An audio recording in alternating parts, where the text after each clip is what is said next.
Hello, I'm Kevin Herkamp, the Salmon Trout Enhancement Program Coordinator with the Oregon Department of Fish and Wildlife.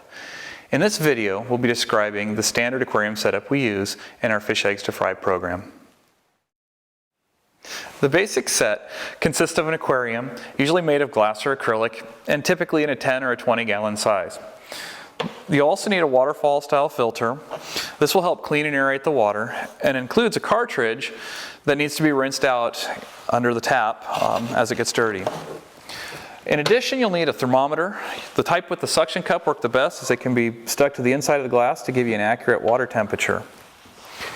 It's also a really good idea to have a turkey baster and an aquarium net so that you can remove the dead eggs and fry. An optional feature is gravel.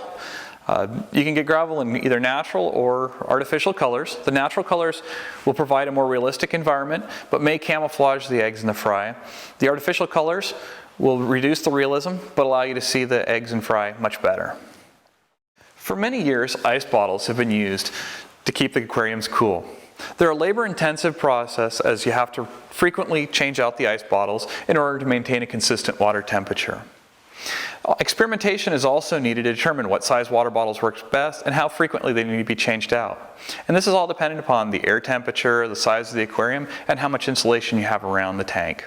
Insulation is highly recommended as it will minimize the amount of time you have to spend changing water bottles. Ice bottles are also a great way to keep the class engaged in the development of the eggs, and is in fact one of the best ways to get started out in this program. More aquariums are being equipped with chillers. These chillers are easy to use and install, and they provide a hands-free, reliable way for teachers to maintain their aquariums, especially on nights and weekends. While they are reliable, they do take monitoring and observation to make sure they're working appropriately and the temperature is being maintained. It's not as easy as set it and forget it. Chillers can even be added to an aquarium where ice bottles are being used as a backup. To install the chiller, you will need a submersible aquarium pump, the chiller, tubing, hose clamps, a diffuser, and a nylon stocking. The tubing will need to be cut to the correct length and then attached between the pump and inlet on the chiller and from the chiller outlet to the diffuser. The diffuser will help aerate the water and spread out the force of the return water. In some cases, components will have different hose diameters and may require a fitting to join the different hoses. These are available at most hardware stores. Hose clamps will ensure a watertight seal. You want to place a nylon over the pump to prevent it from sucking up fry and place the components where you like them. On some models of pump, there is also a valve to control the rate of flow. Once everything is in place, fill the tank with water, then plug in and prime the cascade-style water filter. Priming is accomplished by pouring water into the top until flow begins.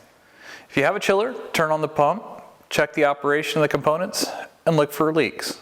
Adjust the valve on the pump to the desired rate and move the diffuser to a position that minimizes splashing but adds air to the water. Now turn on the chiller and set the temperature. It's important not to run the chiller without water flowing through it. To adjust the temperature, simply hold the center button until it flashes. Then use the arrows to set the desired temperature, usually between 49 and 54 degrees. Then press the center button again. Make sure to verify this temperature reading with the thermometer in the tank once the water is chilled, and adjust according to the reading on the thermometer. Let the setup run for a couple of days prior to receiving the eggs. This will allow the chlorine and other chemicals to evaporate and allow the water to cool to the appropriate temperature.